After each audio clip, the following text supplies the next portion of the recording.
রণবীর সিংয়ের ধুরন্ধর মুক্তি পেতে চলেছে সামনেই। সেই সিনেমা অগ্রিম বুকিংয়ে অলরেডি 4.24 কোটি টাকা আয় করে ফেলেছে। অগ্রিম বুকিংয়ে মানে অ্যাডভান্স বুকিংয়ে, সিনেমা রিলিজ হওয়ার আগেই, যতটুকু জানা যাচ্ছে। তো এবারে আজকে এটা নিয়ে আমার আলোচনার বিষয় যেটা হচ্ছে শাহরুখ খান, আল্লু অর্জুন, কেজিএফের ইয়াশ, তারপরে কান্তারা ঋষভ, এই যে অগ্রিম বুকিংয়ের দিক থেকে এদেরকে কি ছাড়িয়ে যেতে পারলেন রণবীর সিং? তো সেটা নিয়ে আজকে এপিসোড আমার ভিডিও। তোমরা চ্যানেলটাকে সাবস্ক্রাইব করে দাও এবং বেল আইকনটা প্রেস করে নোটিফিকেশন অন করে দাও। পুরো ভিডিওটা স্কিপ না করে তোমরা দেখতে থাকো। দেখো, এই যে অগ্রিম বুকিংয়ে ধুরন্ধর এত কোটি টাকার আয় করে ফেলেছে, এটা কি মানে শাহরুখ খান, ঋষভ, যশ, আল্লু অর্জুন নাকি কারা কে সেরা এখন, সেটা নিয়ে যদি এক্সপ্লেন করি। দেখুন, আগে বলি 5ই ডিসেম্বর মুক্তি পাচ্ছে আদিত্য ধর পরিচালিত এই ধুরন্ধর ছবিটা। তারকা খচিত এই ছবি বাড়তি নজর কেড়েছে রণবীর সিং। রণবীর সিংকে যেভাবে দেখা যাচ্ছে, মানে তিনি মুখ্য চরিত্র, আর তাকে যেভাবে দুর্ধর্ষ চরিত্রে দেখা যাচ্ছে, তো এই ছবিটা নিয়ে মানে কম জলঘোলা হয়নি। মানে এটা হচ্ছে এখন একটা ট্রেন্ডিং টপিক হয়ে গেছে, মানে সবচেয়ে আলোচিত সিনেমার বিষয়। তো এই সিনেমা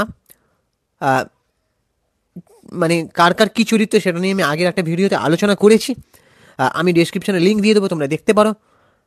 সেই সিনেমার চরিত্রগুলো নিয়ে পাকিস্তানের লিয়ারি শহরের একটা গ্যাং ছিল, সেটা নিয়ে তুলে ধরা হবে। তো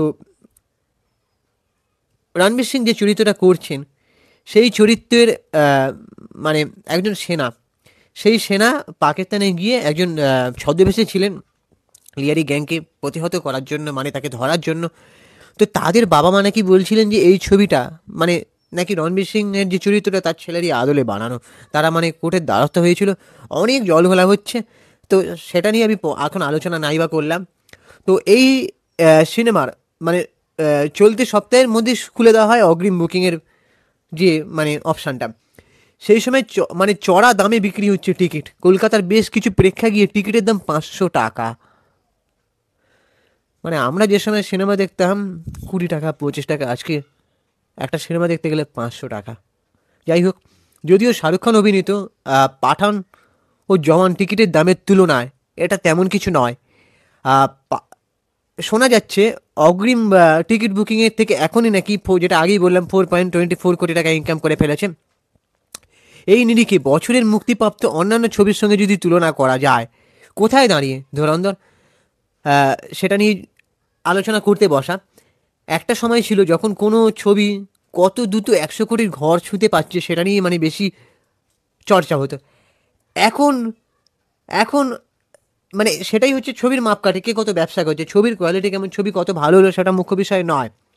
এবার এখন কি হয়েছে, 100 কোটি আর নেই, এখন কে 500 কোটি 1000 কোটি ছাড়াতে পারবে, এটাই হচ্ছে মুখ্য বিষয়। ছবির যদি মানে কি বলবো, বক্স অফিসে হচ্ছে সব কথা, এটা অনেকের মত। আমার কাছে ছবির কোয়ালিটি, ছবির মান, ছবি কেমন হবে, কতটা মনে জায়গা করছে সেটা মেন। বক্স অফিস তো থাকবে, কিন্তু ওই যে বললাম একটা ছবি যে 500 কোটি টাকা 1000 কোটি টাকা ইনকাম করছে বা 100 কোটি টাকা ইনকাম করছে, মানে সেই ছবি যে সবার ভালো লাগবে, সবার মনে দাগ কাটবে, সেটা কিন্তু নয়। বা একটা ছবি ধরো এত টাকা ব্যবসা করতে পারলো না, বা ছবিটা ডাহা ফ্লপ, তা বলেই ছবিটা খারাপ হয়ে গেল তেমনটাও কিন্তু নয়। যাই হোক, তো এবারে বক্স অফিসে ছবির আয়ের উপর নির্ভর করছে দর্শকদের আগ্রহ, এটা অনেকে মানে মনে করছেন। অগ্রিম বুকিংয়ে আয়ের দিক থেকে সবাইকে ছাপিয়ে এগিয়ে রয়েছেন শাহরুখ খানের পাঠান। এটি অগ্রিম বুকিং থেকে প্রায় 50 কোটি টাকা আয় করেছিল। এই ছবির বিশ্বব্যাপী আয় হয়েছিল 1065 কোটি টাকা। মানে সারা দেশব্যাপী জুড়ে, সারা ওয়ার্ল্ড জুড়ে আয় হয়েছিল 1065 কোটি টাকা। তারপর ওভারঅল কালেকশনটা আমি বললাম। তারপর অবশ্য শাহরুখ খান নিজেই নিজের দৃষ্টান্তটা ভাঙেন জওয়ান ছবির মাধ্যমে। জওয়ান ছবিতে অ্যাডলি পরিচালিত জওয়ান শাহরুখ খানের 2023 সালের দ্বিতীয় ছবি পাঠানের পরে। অগ্রিম বুকিং থেকে এই ছবি 51 কোটি টাকা ইনকাম করে, মানে অ্যাডভান্স বুকিংয়ে। তারপরে বিশ্বব্যাপী এই ছবি প্রায় আয় করে 1148 কোটি টাকা। মানে শাহরুখ খান নিজেই নিজেকে ছাপিয়ে গেছিলেন পাঠানের। পাঠান কস করে জওয়ান আরও বেশি ব্যবসা দিয়েছিল। এবারে রণবীরের ধুরন্ধর ইতিমধ্যে 72 লাখ টিকিট বিক্রি হয়ে গিয়েছে অগ্রিম বুকিংয়ে। যদিও টিকিট বিক্রি নিরিখে এই ছবি এগিয়ে দিল্লিতে, মানে দিল্লিতে সব থেকে বেশি টিকিট বিক্রি হয়েছে, তারপর হচ্ছে মুম্বাই, তৃতীয় স্থানে কলকাতা। রণবীরকে এই ছবিতে দেখা যাবে এক গুপ্তচরের চরিত্রে, ওই যে আগেই বললাম ছদ্মবেশ ধারণ করেছিল।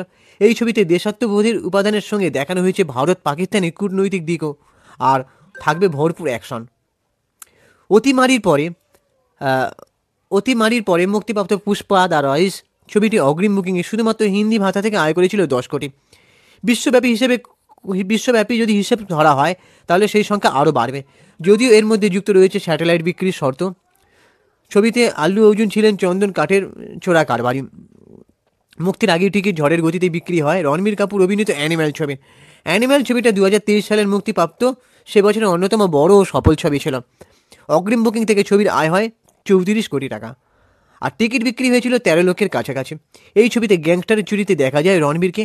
একই ঘটনার পুনরাবৃত্তি ঘটে ইয়াশ অভিনীত কেজিএফ চ্যাপ্টার 2 এর ক্ষেত্রে। অগ্রিম বুকিং থেকে এই ছবি আয় করে 31 কোটি টাকা। এই বছরের নিরিখে রণবীর সিংয়ের মূল প্রতিযোগী হলেন ঋষভ শেট্টি, মানে কান্তারার। চলতি বছরের সফলতম ছবি কান্তারা চ্যাপ্টার 1 ছবিটা কান্তারার প্রথম পর্বের প্রিকুয়েল। এই ছবিতে গায়ক আধ্যাত্মিক দেবতা রূপে ধরা দেন।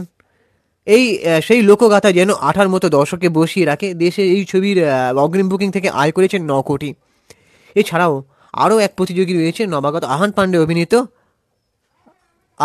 অনিত পান্ডে অভিনীত সাইয়ারা। ঝড় তুলেছিল বক্স অফিসে। ভারতে এই ছবির মোট আয় 329.25 কোটি টাকা। অগ্রিম বুকিংয়ে এর আয় হয়েছিল 9 কোটির কাছাকাছি।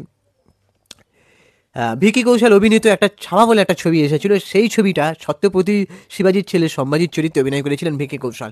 অগ্রিম বুকিং থেকে আয় করেছিল 8.53 কোটি টাকা। এই ছবির বক্স অফিস কালেকশন ছিল 700 কোটির কাছাকাছি।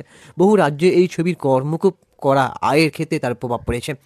এবার বছরের শেষে রণবীরের ধুরন্ধর বাকিদের টেক্কা দিয়ে সত্যি কি বক্স অফিসে ধুরন্ধর হয়ে উঠতে পারবে এই অভিনেতা, সেই উত্তরটা দেবে হচ্ছে সময়। এবার সময় কথা বলবে। শাহরুখ খান সবার থেকে এগিয়ে আছে। শাহরুখ খান অগ্রিম অ্যাডভান্স বুকিংও সবার থেকে এগিয়ে। তারপরে শাহরুখ খানের ওভারঅল কালেকশন যদি ধরি পাঠান জওয়ানে সবার থেকে এগিয়ে। তো এখনও পর্যন্ত সেই কালেকশনকে কেউ বিট করতে পারেনি না। ভিকি কৌশলের ছাওয়া 700 কোটির কাছাকাছি। অ্যানিম্যাল আমি যতটুকু জানি অ্যানিম্যাল 1000 কোটির কাছাকাছি ছিল, কিন্তু 1000 কোটি বিট করতে পারেনি। এখন সেটা স্যাটেলাইট বিক্রি করলে করলে 1000 কোটি গজ করবে, কিন্তু শাহরুখ খানকে কেউ বিট করতে এখনও পর্যন্ত পারেনি। এবার বক্স অফিসে কতটা ধুরন্ধর হয়ে উঠতে পারে এই ছবি সেটা দেখার। এটা তো